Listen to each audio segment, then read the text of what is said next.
Queridos irmãos e irmãs, a graça e a paz do Senhor a cada um de vocês. Amém?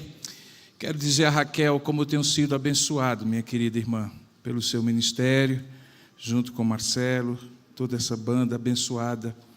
Vocês não apenas louvam a Deus, mas nos conduzem mais próximos do Senhor em adoração verdadeira. Deus a conserve assim, Deus a abençoe. Queridos, eu gostaria de saudar especialmente os meus colegas conselheiros aqui da APECOM, na pessoa do presbítero Gleibes, que está aqui à frente com a sua digníssima. Tem sido um privilégio estar aqui junto com os queridos irmãos conselheiros. Quero também abraçar calorosamente, por meio de Rodrigo, toda a equipe de operação da nossa APECOM, queridos irmãos dedicados que têm feito a diferença nos nossos congressos. Quero saudar também os queridos colegas pastores que estão aqui, e faço isso mencionando um querido colega desde o tempo de seminário, colega de turma, na verdade dois, o reverendo Elionai Bandeira e o reverendo Marlúcio, que ontem nos deu um abraço. Que bom revê-los aqui também. Queremos agradecer a Deus pela vida de cada um dos que vão ministrar as oficinas, na pessoa do reverendo Mateus, do reverendo Paulo, de tantos queridos irmãos que estarão ministrando em instantes também conteúdos importantes para a nossa fé, para a nossa caminhada cristã. Queridos, recentemente eu tive um privilégio muito grande, naquelas coisas que Deus faz com a gente e que a gente fica pensando por quê. Eu tive o privilégio de ser convidado pelo corpo diplomático do Consulado dos Estados Unidos em São Paulo, para, representando o Mackenzie, participar da recepção do novo cônsul dos Estados Unidos em São Paulo. E ali estava todo o corpo diplomático dos países com quem o Brasil tem relações diplomáticas, e eu sentei ali à mesa junto com outros diplomatas e matei quase toda a minha curiosidade sobre como é que é esse processo de alguém representar um país diante de outro, ser um diplomata. E aí eu perguntei tudo: o que é que precisa ter, que cursos precisa fazer, que credenciais, que competências, que experiências, e descobri que tudo isso era importante, e afinal de contas, é uma das carreiras mais exigentes que você possa imaginar. Aqui no Brasil, por exemplo, você tem que ir ao Instituto Rio Branco fazer uma carreira diplomática que é para poucos, e para chegar ao cúmulo, ao ápice da carreira, como um cônsul ou um embaixador, é preciso anos e anos, muitas vezes fazendo tarefas difíceis, representando um país diante de outro e, portanto, fazendo um trabalho de boas relações. Pois bem, há um porém que me chamou muita atenção. Daquilo que estávamos conversando, um dos membros ali da diplomacia disse assim para mim: mas tudo isso não tem valor nenhum se o outro país não aceitar a nossa carta de credenciamento. Ele usou até um termo bonito em francês, que é a língua franca da diplomacia, lettre d'attention. Eu disse: rapaz, o que é esse negócio aí? Ele disse: é uma carta do presidente ou do chefe do Estado que se dirige àquele que vai receber, credenciando aquele diplomata para falar em nome dele, para representar o país, para ser a voz de um país na vida de outro. Só que tem um problema: se por alguma razão aquele país não aceitar, toda a competência, toda a experiência, toda a autoridade fica por terra. Já aconteceu isso antes, de um país não aceitar, rejeitar o credenciamento de um embaixador e devolvê-lo, e as relações diplomáticas daquele país ficarem interrompidas em relação ao outro. Pensando sobre o tema do nosso congresso APECOM, santificai-vos, impactando o mundo pela piedade, refleti à luz desse episódio de um pensamento que me veio depois, e eu gostaria de compartilhar com vocês justamente sobre essa relação de santidade de cada um de nós como embaixadores de Cristo, e o impacto que essa mensagem do Evangelho, credenciada por Deus, autorizada por Deus, empoderada por Deus, pode ter na família, no indivíduo, na sociedade. E para isso eu gostaria de convidá-lo a abrir a palavra de Deus no texto que se encontra em 2 Coríntios, capítulo 5, verso 18 a 21. 2 Coríntios 5, 18 a 21. Eu vou ler e, por gentileza, você acompanhe, por favor. Diz assim a palavra de Deus, 2 Coríntios, capítulo 5, verso 18 a 21. Diz assim a palavra do Senhor: Ora, tudo isso provém de Deus, que nos reconciliou consigo mesmo por meio de Cristo, e nos deu o ministério da reconciliação. A saber que Deus estava em Cristo reconciliando consigo o mundo, não levando em conta os pecados dos seres humanos e nos confiando a palavra da reconciliação. Portanto, somos embaixadores em nome de Cristo, como se Deus exortasse por meio de nós. Em nome de Cristo, pois, pedimos que vocês se reconciliem com Deus.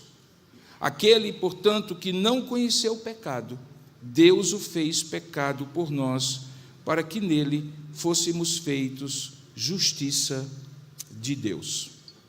Paulo escreve essa segunda carta aos Coríntios, uma igreja que surge naquela próspera, rica e importante cidade da província romana da Acaia, onde hoje talvez está ali a Grécia e a Macedônia. Era um centro de comércio, de transporte, gente de todos os lugares passava por aquele lugar, havia uma multiculturalidade, uma importância tremenda. Aquela cidade era conhecida por sua influência cultural, influência econômica, poder econômico, de modo que ali Paulo passa 1 ano e 6 meses, o segundo período mais longo que Paulo passa numa única cidade depois de Éfeso, onde ele ficou por 3 anos.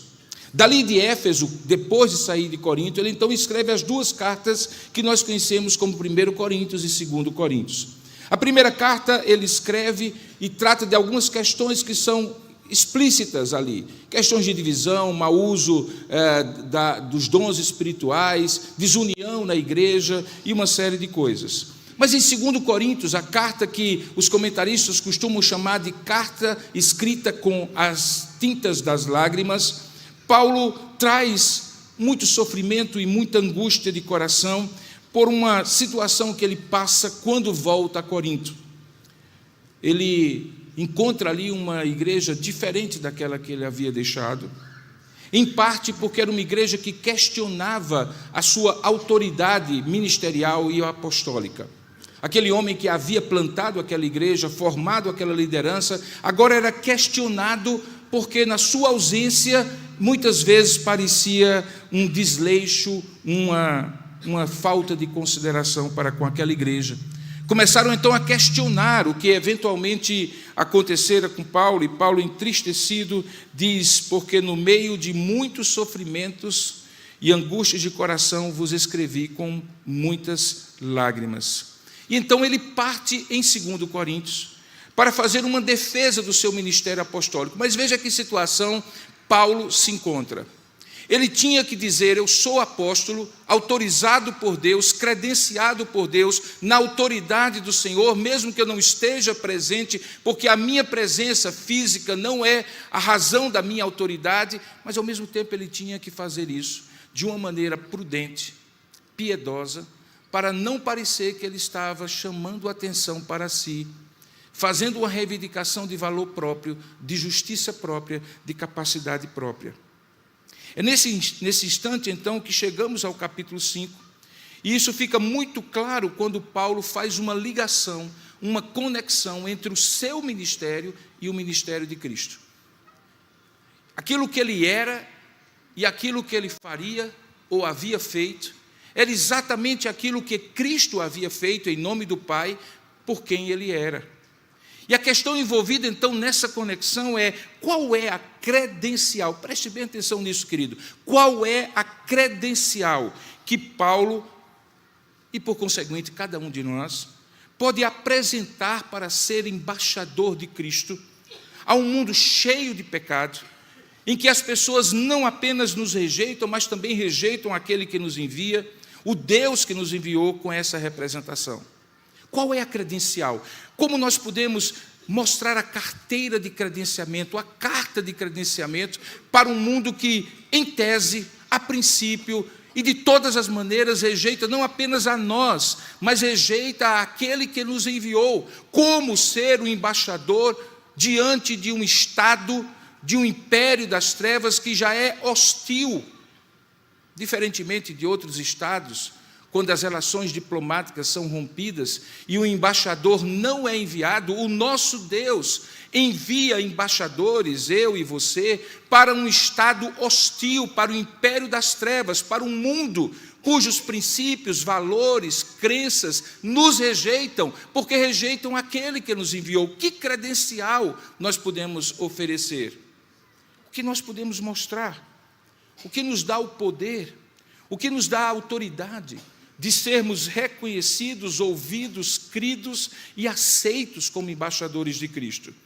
A resposta é o tema dessa palavra de hoje: piedade. Piedade. Se o nosso tema do nosso congresso é o tema que fala da piedade, piedade é a credencial, preste bem atenção nisso, piedade é a credencial do embaixador de Cristo, verdadeiramente santificado, verdadeiramente autorizado por Deus diante dos pecadores. Não é a sua eloquência, a sua veemência, a sua competência, a sua experiência, é piedade. Nossa credencial, que demonstra a autoridade que nós recebemos de Deus, assim como a delegação que nos foi dada, chama-se piedade. Na Bíblia, a palavra piedade, que vem do grego eusebeia ou eusebia, refere-se a uma relação devota e reverente com Deus, que é manifestada em ações e atitudes que refletem a adoração e o amor a Deus.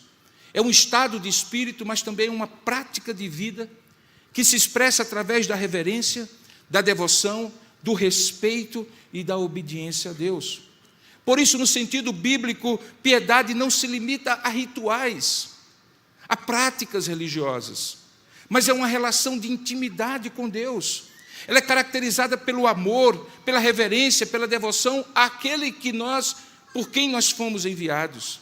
A piedade se manifesta, portanto, em ações, na conduta, no comportamento, nas escolhas de vida.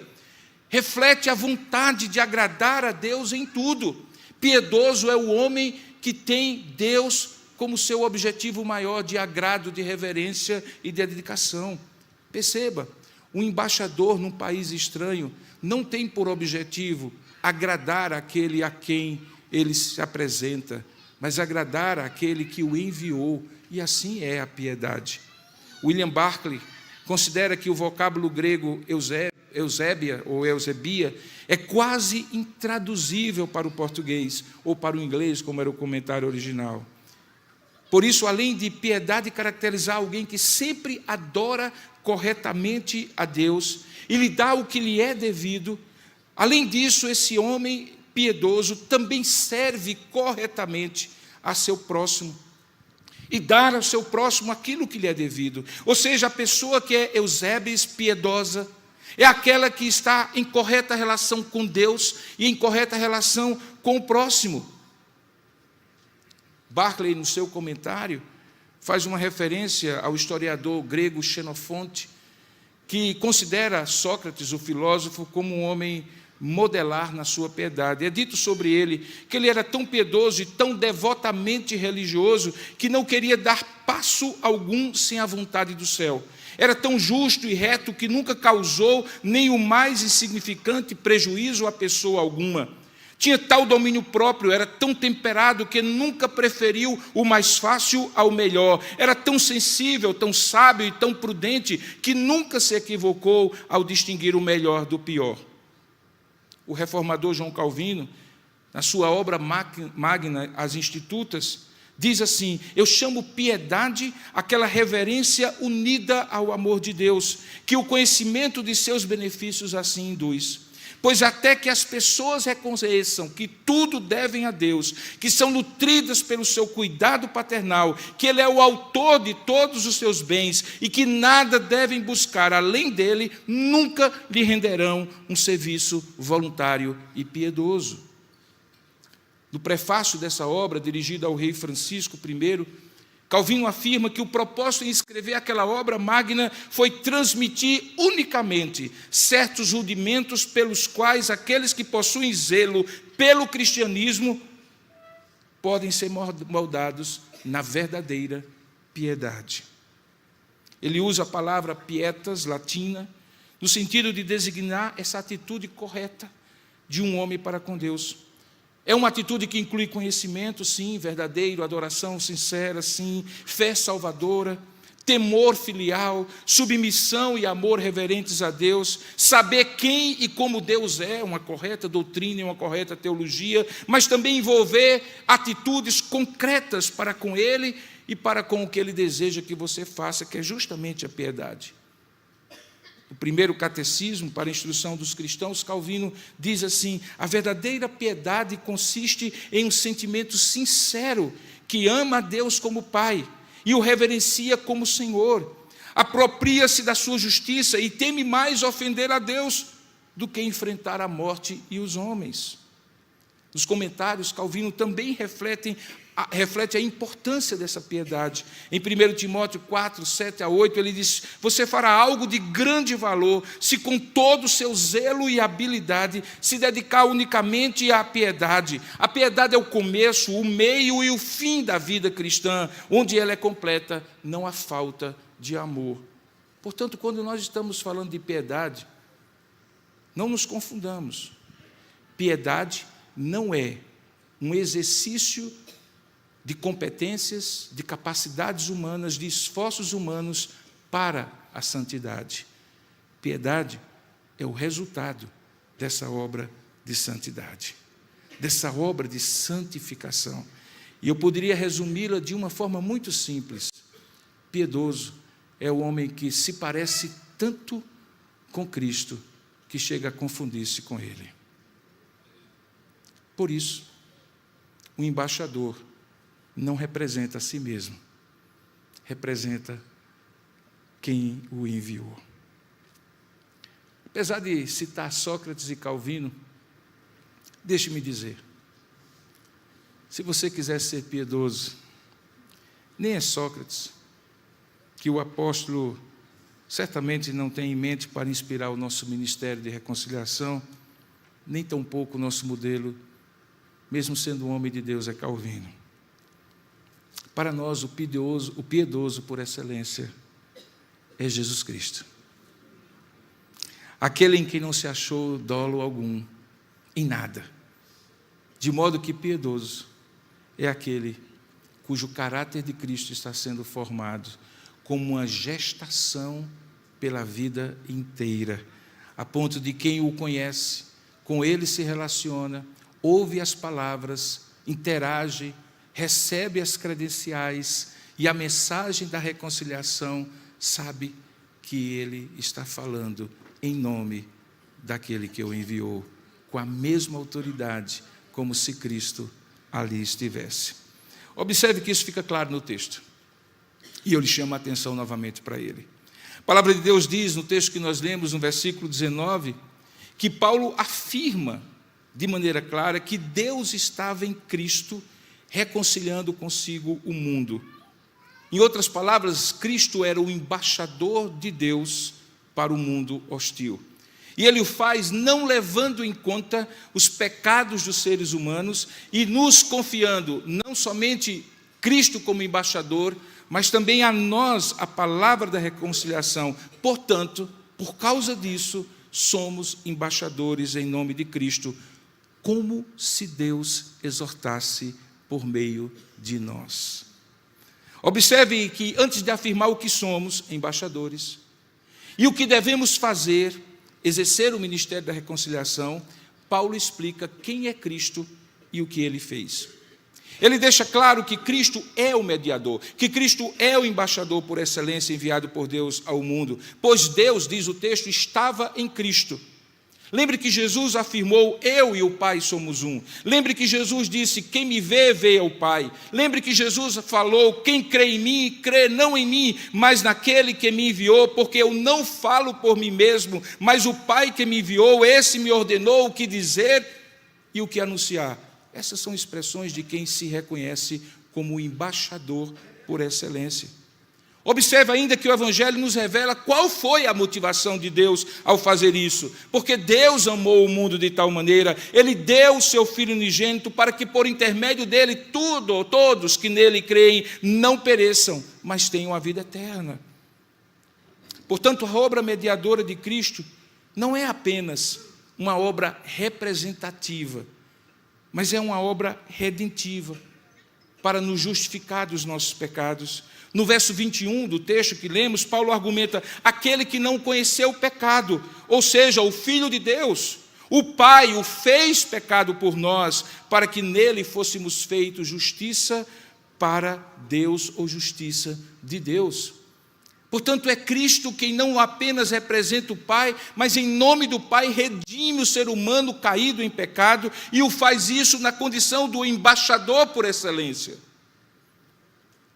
Quando Paulo diz, por exemplo, que ele não leva em conta os pecados dos seres humanos, por favor, não entenda que Deus passa o pano, dispensa ou releva como algo sem importância. Na verdade, o particípio verbal aqui do verbo significa que ele não atribuindo, não imputando algo a alguém, imputa a outrem.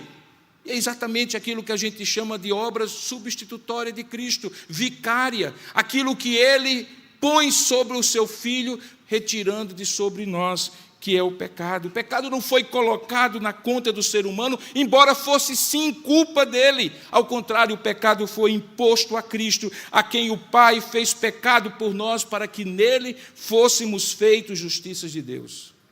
E só depois disso, de explicitar quem é Cristo, o embaixador por excelência, que a sua obra representativa também foi uma obra redentiva, é que Paulo então se volta para nós e diz que ele nos confiou a mesma palavra que ele chama de mensagem de reconciliação, na condição de embaixadores em nome de Deus.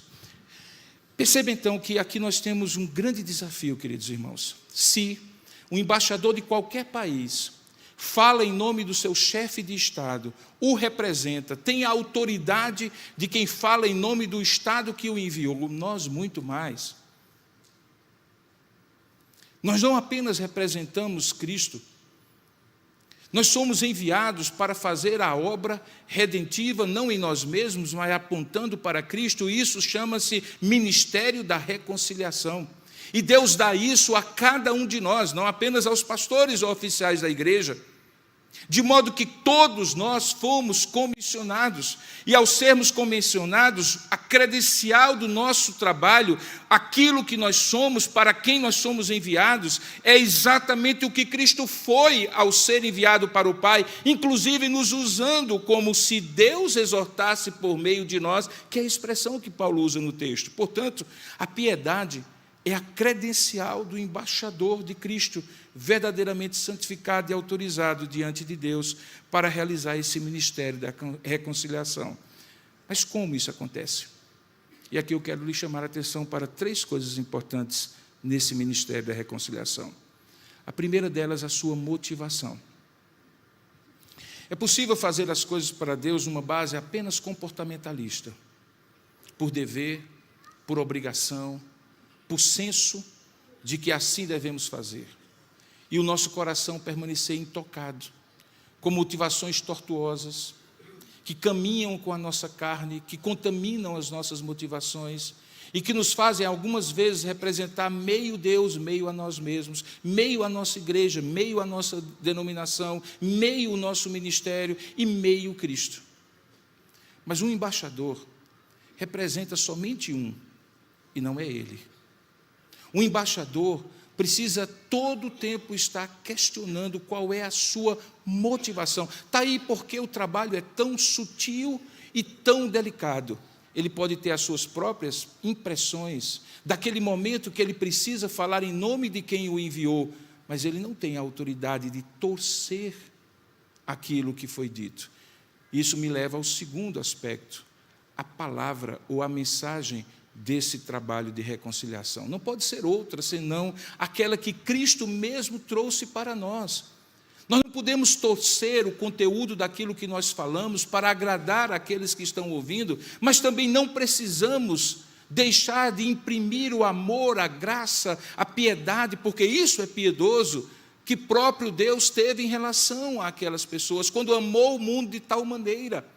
Aquele vizinho importunado, que nos importuna também a todo tempo, aquele colega de trabalho que nos persegue pela fé que nós temos em Cristo, aquele parente que zomba da nossa fé, ao mesmo tempo que ele precisa receber a palavra de arrependimento, ele também precisa receber a palavra que está aqui, que você se reconcilie com Cristo. Isso só pode acontecer quando nós temos em Deus o parâmetro do amor que perdoa, que reconcilia, que busca, que de maneira proativa vai em direção daquele que o rejeita. Portanto, a motivação e a palavra precisam ser as mesmas. Mas há um terceiro aspecto, e esse talvez seja um desafio que nós precisamos levar em conta, que é a forma que nós fazemos isso. É curioso que, naquela conversa com aquelas pessoas do corpo diplomático, perceptivelmente você notava que as pessoas ali eram diferentes, mas elas tinham um padrão.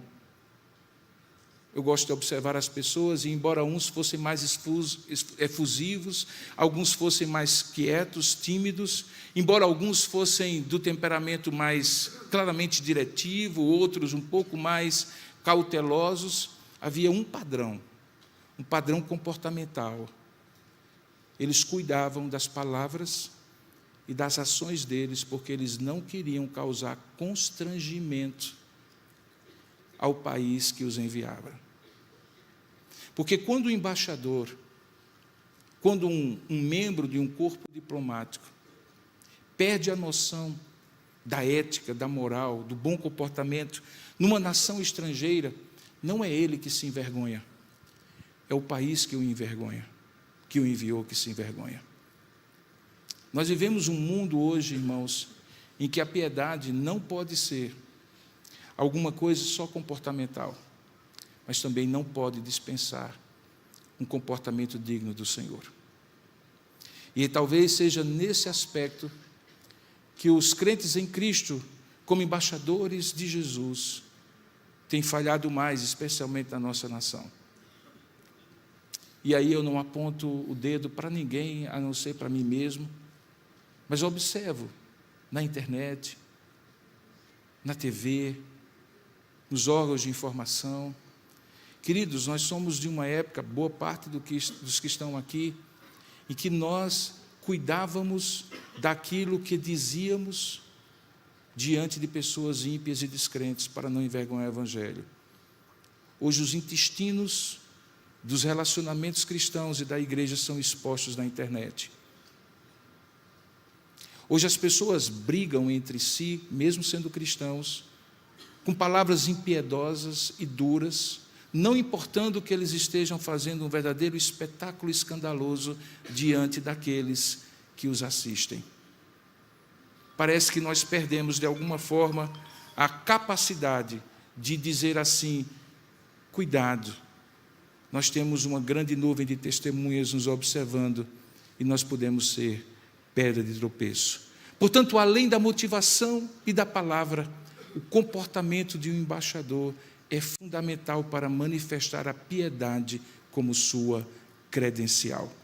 Como eu falei no início da minha mensagem, aquele rito de credenciamento, ele muitas vezes pode ser rejeitado, e uma carta é dirigida de volta, descredenciando aqueles que receberiam o embaixador. E o nosso descredenciamento é quando, no nosso dever de fazer o ministério de reconciliação, nós somos desautorizados por Deus na obra e no ministério que nós recebemos. Como isso acontece? O texto nos responde: é quando a piedade deixa de ser o nosso credencial. Isso tem a ver com a obra de santificação pela presença do Espírito Santo, para que nos tornemos cada vez mais como Cristo, o supremo embaixador do amor de Deus, para a sua maior glória. E por isso, eu volto a citar Calvino, encerrando a minha fala, dizendo assim: o homem piedoso confessa: somos de Deus. Vivamos e morramos para Ele, somos de Deus. Sejamos governados por sua sabedoria e vontade em todos os nossos atos, somos de Deus. Em harmonia com isso, devemos segui-lo como nosso objetivo lícito em todos os aspectos da nossa vida, somos de Deus. Deus nos prescreveu uma maneira pelo qual Ele pode ser glorificado por nós, a saber, a piedade, que consiste na obediência à sua palavra, e aquele que a ultrapassa não está honrando a Deus, pelo contrário, está desonrando. O pior embaixador não é o incompetente, é o desleal para com aquele que o envia. Aquele que torce a mensagem, contamina a motivação e tem um comportamento que envergonha o embaixador por excelência, que é Cristo. Aquele que faz do seu ministério uma forma de projeção pessoal, de interesse egoísta e vaidoso. Aquele que torna a mensagem ele mesmo. Deus nos livre desse descredenciamento divino, porque se assim acontecer, não nos resta nada a não ser voltarmos para o Pai, envergonhados, dizendo que nós não o representamos bem no mundo. Um dia todos nós iremos voltar e apresentar de volta as nossas credenciais ao nosso Pai. E haverá somente uma possibilidade para aquele embaixador piedoso: é ouvir do Pai: servo bom e fiel, foste fiel no pouco, sobre o muito te colocarei. Querido irmão, querida irmã, lá no seu ambiente de trabalho, no meio da sua família, entre os seus parentes, no ambiente mais hostil que você puder encontrar, mais alheio a Deus, que não vai receber bem as credenciais do seu ministério, seja fiel. Somente isso, seja fiel. Tenha na sua boca a palavra da reconciliação. Tenha na sua atitude uma santidade piedosa, fruto da obra do Espírito Santo na sua vida, que fale por si mesmo. Seja você a credencial do seu ministério, pequeno ou grande. Seja a sua piedade que vá diante de você antes que a sua palavra seja ouvida. E eu posso lhe garantir que, se assim for, você será um embaixador fiel de Jesus Cristo. E não é para isso que nós fomos enviados ao mundo. E não é para isso que nós estamos aqui pedindo a Deus que nos capacite neste congresso a sermos verdadeiros embaixadores. Se é, vamos pedir isso a Deus agora. Curva sua cabeça por um instante, feche os seus olhos, coloque sua vida diante de Deus, coloque o desafio que você tem. Eu imagino que passou pela sua cabeça em alguns momentos, situações que você enfrenta no seu dia a dia, que são desafiadoras para que você testemunhe de Cristo. Gente que lhe magoou e para quem você deve ainda manifestar o amor do Senhor. Gente que questiona a sua mensagem, e mesmo assim você tem que mantê-la sem torcê-la, sem suavizá-la, sem deturpá-la, porque esta é a mensagem para a qual Deus lhe enviou trazer. Coloque isso tudo diante do Senhor e diga somente uma coisa: Senhor, eu quero ser o embaixador que te honre. Santifica a minha vida, produz em mim um viver piedoso, para que a minha palavra seja uma palavra que vá adiante de mim, em piedade e naquilo que o Senhor quiser me usar. Ó Deus amado e querido Pai, nesse momento em que nós nos encontramos na Tua presença, a nossa oração é simples, Pai, e direta. Santifica-nos, ó Pai, para um viver piedoso. Santifica-nos para um viver piedoso que nos autorize, que nos credencie diante deste mundo como verdadeiros embaixadores teus. Que além da palavra eloquente, da inteligência na abordagem, da criatividade em querer atingir as pessoas com o teu evangelho, a nossa piedade vá diante de nós, ó Pai, não para que as pessoas nos vejam, mas para que as pessoas te vejam por nosso meio, porque não haverá autoridade naquilo que falarmos, se não houver autoridade naquilo que vivermos, Pai. Portanto, nos ajuda a viver de modo digno da nossa vocação, porque esse testemunho de embaixador nos credencia diante de Ti e diante do mundo com a mensagem da reconciliação. É assim que nós te oramos e te pedimos, em nome e para a glória do Senhor Jesus.